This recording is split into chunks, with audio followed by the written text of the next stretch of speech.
তিন জায়গায় প্রয়োজনে মিথ্যা বলা যায়।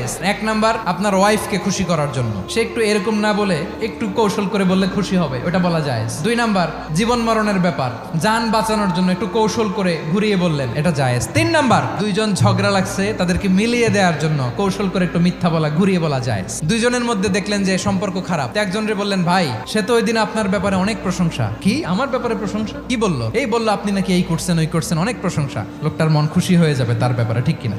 আবার তার সাথে যার ঝগড়া, ওরে যে বলুন, ভাই ওই দিন তো সে আপনার অনেক অ্যাপ্রিসিয়েশন করলো, অনেক, সে তো অবাক, কি রে বলে কি? এই যে দুইজনের ব্যাপারে দুইজনের একটু ভালো ভালো কথা বলে দিচ্ছেন, একদিন দেখবেন রাস্তা দিয়ে হাঁটার সময় একে অপরকে সালাম দিয়ে ফেলছে, সালাম দিয়ে বুকে জড়ায় ধরছে, আছে না নাই? আবার মিলমিশ হয়ে গেছে। কিন্তু আমাদের স্বভাব হইলো, দুই প্রতিবেশী যদি একসাথে বসে একসাথে হাঁটে, দূর থেকে দেখলে আমাদের জলে, আছে না নাই?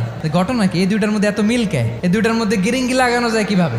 আল্লাহর কাছে তওবা করেন, এই মানসিকতার যেন আমরা না হয়, আমরা মিলিয়ে দিব।